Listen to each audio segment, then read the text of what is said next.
என்ன ட்ரம்ப் பைபிளை விசுவாசிக்கிறவர். பைபிளை விசுவாசிக்கிறாரா? ட்ரம்ப்பா? இதான் பைபிள்னு தாத்தாக்கு தெரியுமா? ஒரு ஆண் ஒரு பெண், இதுதான் ஆண்டவுடைய சிருஷ்டிப்பு. மூணாவது பாலினம் கிடையாதுன்னா அவர் திருநங்கைகளை பற்றி பேசல. என்னது இவர் சொன்னதை நீங்க கவனிச்சிங்களா இல்லையா? ஒரு ஆண் ஒரு பெண், மூன்றாவது பாலினம் கிடையாது அப்படின்னா அவர் திருநங்கைகளை பத்தி பேசலையா? தன்னோட இருந்த உறவு தொடர்பா பொதுவெளியில பேசக்கூடாதுன்னு ஒப்பந்தம் போட்டு அதற்கு $1.30 லட்சம் ஸ்டாமி டேனியல்ஸுக்கு கொடுத்திருக்காரு. ட்ரம்ப் தான் வரப்போறாருன்னு மோகன் சிலாஸ்ல இருந்து பால் தினர்ல இருந்து இந்த சாது தாத்தால இருந்து எல்லாம் கூவி வித்துட்டு இருந்தாங்கல்ல. அந்த எலெக்ஷன்லயே தலைவர் வேலை கட்டார். ஒரு ஆபாசப்பட நடிகையோட ஒரு அஃபேர். இன்னைக்கு நம்ம எதை பத்தி பார்க்க போறோம்னா, ஒரு தாத்தா சும்மா சாதாரணமா மக்களை பயங்கரமா மிஸ்யூஸ் பண்றாரு. இல்லைன்னா என்ன சொல்றது, தவறான ஒரு உபதேசத்தை மக்கள் மனசுல விதைச்சிக்கிட்டே இருக்காரு. அதை தான் இந்த வீடியோவில் பார்க்க போகிறோம். வாங்க வீடியோக்குள்ள போய் பார்க்கலாம். வேதத்திற்கு எதிரான கிறிஸ்தவர்களை வறுத்து எடுக்க போறோம். வாங்க.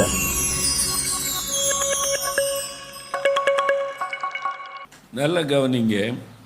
நல்லா கவனிக்கிறேன். நீங்க பாருங்க, இன்னைக்கு அமெரிக்காவில் ட்ரம்ப் பிரசிடண்ட் ஆயிட்டார். வாவ், ஆமா ஆயிட்டாரு. ஆனா கர்த்தர் ட்ரம்பை கொண்டு வந்து நிறுத்திட்டார். யாருமே எதிர்பார்க்கல, உலகமே நடுங்கி நிற்கிறார். ட்ரம்ப் வந்துட்டாருன்னு உலகமே நடுங்கி நிற்கிதா?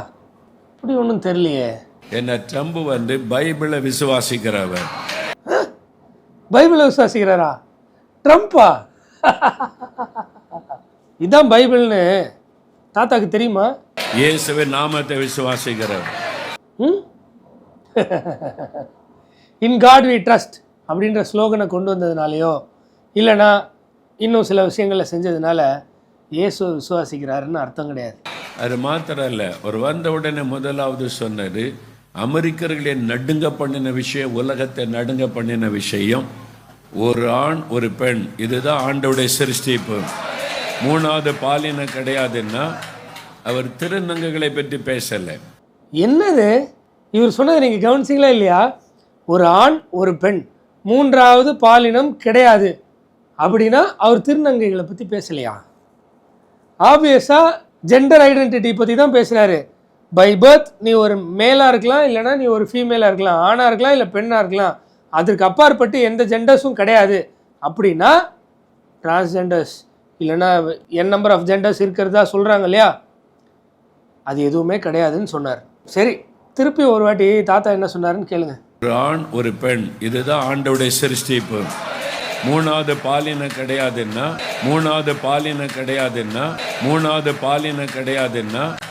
அவர் திருநங்கைகளை பற்றி பேசல.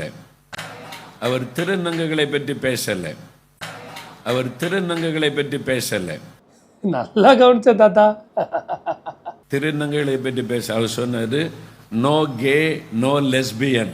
அதான் சோதம் குமர பாவத்துக்கு அங்கே இடமில்லைன்னு சொல்லிட்டார். சோதம் குமரா பாவம் அது மட்டும்தானா, இல்லை எக்ஸ்ட்ரா மேரிட்டல் அஃபேர்ஸுமா? சொல்லுங்க பார்க்கலாம். சொல்ல மாட்டீங்களே. ஒயிட் ஹவுஸில் அமெரிக்க ஜனாதிபதி மாளிகையில் அவங்க வானவில் அலங்காரம் பண்ணி வச்சுருந்தாங்க. அதாவது நாங்கள் சோதங்குமார பாவத்துக்கு ஆதரவு என்பதை போல பைடன் ஆட்சியில் இவர் வந்த உடனே கர்த்தர் ஒரு சரியான பிசாசுக்கு அடி கொடுத்தார். ஒரு ஆணும் பெண்ணும் தான் தேவனுடைய சிருஷ்டிப்பு. நோ லெஸ்பியனுக்கு இடமில்லை. அப்படி ஆண்டவர் யாரையும் உண்டாக்குவதில்லை, அது மனுஷனுடைய சிந்தனையில் உள்ள காரியம்னு சொல்லிட்டார். தாத்தா, எனக்கு ஒரே ஒரு கேள்வி. தாத்தாக்கும் சரி, அவரை மூடத்தனமாக ஃபாலோ பண்ணுற பெருங்கூட்ட மக்களுக்கும் சரி, ஒரு ஆணும் பெண்ணும் தான் தேவனுடைய சிருஷ்டிப்புனாலே உங்களுக்கு இந்த சோதம் குமரா பாவத்துக்கு தான் போகுமா? ட்ரம்ப் ஜெண்டர் ஐடென்டிட்டி பற்றி பேசினா நீங்கள் செக்ஷுவல் ரிலேஷன்ஷிப்பை பற்றி பேசிடுவீங்களா? ஏன் தாத்தா திருநங்கைகளை பற்றி பேசலைன்னு அதில் அடிஷ்னல் முட்டு வேற? ஏன் அவங்கள்ட்ட இருந்தும் நிறைய பணம் வருதோ? இப்போ ஆப்வியஸாக இந்த மாதிரி ஒரு நபர் இப்படிலாம் பேசும்போது நமக்கு அப்படி தோணுமா இல்லையா? ஒரு பெரிய அடி இதுவரைக்கும் அமெரிக்காவில் அவங்க தான் ஆட்டம் போட்டது. கர்த்தர் பிசாசனுடைய தலையில் அடி கொடுத்திருக்கிறார். பிசாசனுடைய தலையில் அடி கொடுத்தாரா கர்த்தரா? என்ன சொல்கிறீங்க? ஏற்கனவே சிலுவையில் மிதித்து நசுக்கி போடலையா? இப்போ தான் தலையில் அடி கொடுக்குறாரா? பாவம் வந்தால் சாபம், அதுதான் நாட்டை ரொம்ப பாதித்து. இப்போ அது ஓப்பனாக தலைவர் அறிவிச்சனால நிறைய பேர் இப்போ சந்தோஷம் அடைகிறாங்க. ஓப்பனாக தலைவர் அறிவிச்சாரா? உங்கள் தலைவரா? சரி, ட்ரம்ப் வந்து இதை அறிவித்ததுனால யூஎஸ் வந்து சேமமாக மாறிடுமா? சரி, உங்களை விட்டுருங்க, உங்களுக்கு என்ன சொன்னாலும் மண்டையில் ஏறாது. உங்களை ஃபாலோ பண்ணுற மக்களுக்காவது இந்த பேசிக் நாலேஜ் இருக்கா? யூஎஸில் லீகலா இல்லீகலா, அதாவது டிரான்ஸ்ஜெண்டர்ஸ், கே, லெஸ்பியன், இல்லைனா பைசெக்சுவல், இல்லைனா ஹோமோசெக்சுவல், இல்லை எப்படி எக்ஸட்ரா எக்ஸட்ரா எக்ஸட்ரா எக்ஸட்ரான்றாங்கல்ல, அந்த ரெயின்போவை அடையாளமாக கொண்டு இருக்காங்கன்றீங்கல்ல, அது லீகலா இல்லீகலா? ஏன் இந்தியாவில் அது லீகல் ஆக்கப்படலையா? எக்ஸ்ட்ரா மேரிட்டல் அஃபேர் இந்தியாவில் லீகல் ஆகலையா? அதுக்குள்ளே அமெரிக்காவுக்கு போயிட்டீங்க. கேட்டால் கர்த்தர் சாத்தான் தலையில் கொட்டினாராம். ஐயோ, சரி, ட்ரம்ப் வருவார், ட்ரம்ப் வந்துட்டார், தேவமனிதர்னு கூன்னு கூவுறீங்களே. ட்ரம்ப்பு ஆட்சிக்கு வர்றதுக்கு முன்னாடியே அவர் வந்து ஒரு அக்யூஸ்ட், ப்ரூவ் பண்ணப்பட்டு ஜட்ஜ்மெண்ட்டே வரும் அப்படின்னு எவனாவது சொன்னீங்களா? இல்லை ஜட்ஜ்மெண்ட் வந்ததுக்கப்புறமாவது அதை பற்றி வாயை திறந்தீங்களா? எவனுமே திறக்க மாட்டீங்க. அதனால் நாங்கள் சொல்கிறோம், இன்னொன்றும் சொல்கிறேன், ட்ரம்ப்புக்கு சப்போர்ட் பண்ணி தாத்தா மட்டும் இல்லை, ஊரில் இருக்கிற தோளம் துருத்தி எல்லாம் பேசுது. இந்த வீடியோ பார்த்துட்டு பேசுங்க. ஆனா அவர் அதிபரா இருக்கக்கூடிய நிலையில சிறை தண்டனை அல்லது அபராதம் எதுவும் அறிவிக்கப்படல. அவர் அதிபராக போறாருன்றதுனால சிறை தண்டனையும் விதிக்கப்படலையா, வேற என்ன அபராதமும் விதிக்கப்படலையா? இப்படி ஒன்று எங்கேயாவது கேள்விப்பட்டிருக்கீங்களா? குற்றவாளின்னு தீர்ப்பு வந்ததுக்கப்புறம் பனிஷ்மெண்ட்டே இல்லாமல் எஸ்கேப். அப்படி என்ன குற்றம் அப்படின்னு தானே கேட்குறீங்க? தொடர்ந்து பாருங்க. சோதோம் குமாராவா அந்த பாவம் தான். அமெரிக்கால கடந்த ஆண்டு நடந்த அதிபர் தேர்தல்ல குடியரசுக் கட்சியை சேர்ந்த டொனால்ட் ட்ரம்ப் மிகப்பெரிய வாக்குகள் வித்தியாசத்துல வெற்றி பெற்றாரு. தேர்தலில் வெற்றி பெற்றாலும் அவர் இன்னும் அதிகாரப்பூர்வமா அதிபரா பதவியேற்கல. வரும் ஜனவரி 20ஆம் தேதி பதவியேற்பு விழா நடக்க இருக்கு. இந்த நியூஸ் பதவி ஏற்கிறதுக்கு கொஞ்ச நாள் முன்னாடி வருது. அமெரிக்கால ஆபாச நடிகை ஸ்டாமி டேனியல்ஸோட ட்ரம்ப் நெருக்கமா இருந்ததா சொல்லப்பட்டது. இந்த நிலையில 2016 அதிபர் தேர்தல்ல ட்ரம்ப் வேட்பாளரா களமிறங்கியப்போ தன்னோட இருந்த உறவு தொடர்பா பொதுவெளியில பேசக்கூடாதுன்னு ஒப்பந்தம் போட்டு அதற்கு $1.30 லட்சம் ஸ்டாமி டேனியல்ஸுக்கு கொடுத்திருக்காரு. ட்ரம்ப் தான் வரப்போறாருன்னு மோகன் சிலாஸ்ல இருந்து பால் தினர்ல இருந்து இந்த சாது தாத்தால இருந்து எல்லாம் கூவி வித்துட்டு இருந்தாங்கல்ல. அந்த எலெக்ஷன்லயே தலைவர் வேலை காட்டார். ஒரு ஆபாசப்பட நடிகையோட ஒரு அஃபேர்.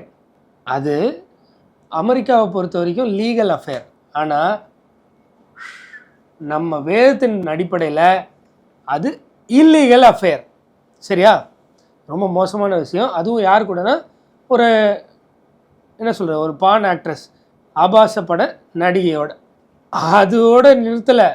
அது தேர்தலில் வெளியில் தெரிஞ்சால் அவர் கொஞ்சம் டிஃபேம் ஆகிடும், அவர் கொஞ்சம் ரிசல்ட்டு ஷேக் ஆகிடும்ன்ட்டு அது வெளியில் சொல்லக்கூடாதுன்னு சொல்லி கான்ட்ராக்ட் போடுறாங்க. அதுவும் அமெரிக்காவில் லீகல். ஆனால் வேத சட்டத்தின்படி எவ்வளோ மோசமான இழி செயல். ஒரு ஆபாசப்பட நடிகையோட இல்லீகல் ரிலேஷன்ஷிப்பில், வேதத்தின்படி இல்லீகல் ரிலேஷன்ஷிப்பில் இருந்துட்டு அது வெளியில் தெரியாமல் மறைக்கிறதுக்கு கான்ட்ராக்ட் பல $1000 பல $1,00,000 ஏதோ ஒன்று கொடுத்து வாயை மூட சொல்கிறார். வேதத்தில் ஆண்டவரோட பிள்ளைங்கன்னா என்ன பண்ணுவாங்க தெரியுமா? நீ ஏன் உன் சகோதரனோட மனைவி வச்சுருக்கேன்னு சொல்லுவாங்க. சொன்ன உடனே ஜெயிலில் போட்டுருவாங்க, கழுத்தை வெட்டிடுவாங்கன்னு தெரிஞ்சாலும் அந்த ஸ்டாண்ட்லேருந்து மாற மாட்டாங்க. ஆனால் நம்ம என்ன, அவர் திருநங்கைகளை சொல்லலை. ஏன் என்ன பயம்?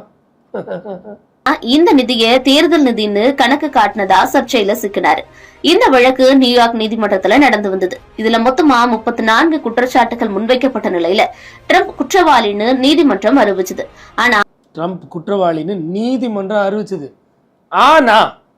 ஆனா இப்போ ஆண்டவரோட பிள்ளை அவர் வந்து இயேசுவின் விசுவாசி, வேதத்தை விசுவாசிக்கிறாருன்னா ஆனாரப்பட்ட தாவீது இருக்கார் இல்லையா, நான் கர்த்தருக்கு முன்பாக பாவம் செய்தேன்னு ஒத்துப்பார். மனம் கசந்து அழுவார். அது தாவீது, ஆண்டவரோட பிள்ளை. ஆனால் தலைவர் எனக்கு இல்லைப்பா, தாத்தா மோகன் சிங் தலைவர் சொன்னார் இல்லையா, தலைவர் என்ன பண்ணார், அந்த காசு கொடுத்தார் இல்லையா கான்ட்ராக்டுக்கு, அதையும் தேர்தல் நிதின்னு ஏதோ ஏடாகுடம் பண்ணிட்டார். தண்டனை விவரங்கள் அறிவிக்கப்படாம இருந்தது. இந்த நிலையில தான் நேற்று தண்டனை விவரம் அறிவிக்கப்பட்டிருக்கு. குற்றவாளின்னு அறிவித்த நீதிமன்றம் சிறை தண்டனை அல்லது அபராதம் எதுவும் விதிக்கல. உலக வரலாற்றிலே எனக்கு தெரிஞ்சு நான் இப்பதான் கேள்விப்படுறேன். குற்றவாளி ஆனால் தண்டனை எதுவும் இல்லை. நம்ம நாட்டில் தான் பணபலம், அரசியல் செல்வாக்கு அப்படி இப்படின்னா எல்லா நாடும் அப்படி தான். இந்த நாடோட அந்த நாடு பெட்டர்லாம் இல்லை. நாசியில் சுவாசம் உள்ள எவனாக இருந்தாலும் ஒன்று தான் அப்படின்னு திரும்ப திரும்ப நிரூபிக்கிற விஷயங்கள் இதெல்லாம். டொனால்ட் ட்ரம்ப் அமெரிக்க அதிபரா பதவி ஏற்கிறதுல எந்த தடையும் இல்ல, எல்லா தடைகளும் விலகிடுச்சு. ஆனா ட்ரம்ப் ஒரு குற்றவாளிங்கிற அந்தஸ்தோட மட்டும்தான் அதிபரா பதவி ஏற்க இருக்காரு. அதே நேரம் ட்ரம்ப் தன்னை குற்றவாளின்னு அறிவிச்சதை எதிர்த்து உயர்நீதிமன்றத்துல மேல்முறையீடு செய்வார்னு அவருடைய வழக்கறிஞர்கள் குறிப்பிட்டிருக்காங்க. ஓகே, சொல்லுங்க, இதை ஏன் கிறிஸ்தவ பெரிய ஊழியர்கள் நாங்கள் தீர்க்க தரிசனமாக சொல்கிறோம், இந்த ஒருத்தன் டென்சிங் டேனியல் வேடன் குருடன் கண்ணிக்கு தப்புன போல அப்படின்னு சொல்லி எதையோ ஒன்று வளரிட்டு கேம்பெயின் அப்போ காதில் வந்து குண்டடிப்பட்டதை எடுத்து போட்டு பாத்தியா நான் சொல்லிட்டேன் பாத்தியா நடந்துச்சு தம்பட்டம் அடித்தாரு, இதை சொன்னாரா? துப்பு இருக்குமா? சரி, வேறு ஒன்றும் கிடையாது. இந்த ட்ரம்ப்பு தேவ மனிதர் அவர் வந்ததுனால அப்படியே சுபிக்ஷமாக மாறிடும்.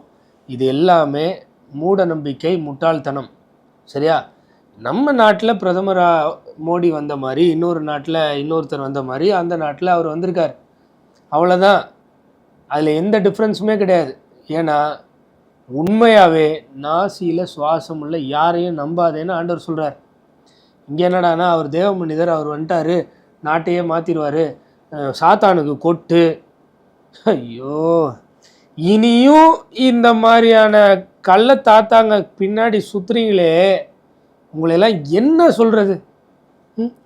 உங்களுக்கு ஆண்டவருடைய வார்த்தை முக்கியம் இல்லை, ஆண்டவர் முக்கியம் இல்லை, ட்ரம்ப் தான் முக்கியம். ஏன்னா இந்த மாதிரி தாத்தாங்கெல்லாம் உங்களை மண்டையை நல்லா கழுவி வச்சுருக்காங்க. இனி எத்தனை நாளைக்கு தான் கழுவ போகிறாங்கன்னு தெரில. நீங்களும் கழுவுன மண்டையை கொடுத்து கொடுத்து கழுவிக்கிட்டே இருக்கிறீங்க. இப்படிப்பட்ட ஒரு ஆள் தேவ மனிதன்னு சொல்கிறாரு. உங்களுக்கு முதல்ல தேவன் யாருன்னு கேட்கறதுக்கு உங்களுக்குலாம் முடியுமா? தேவ மனிதரை நீ ஏன்டா திட்டுறேன்னு வந்து நல்லா வக்கனையாக கேட்க மட்டும் முடியும். சரி, பாய்.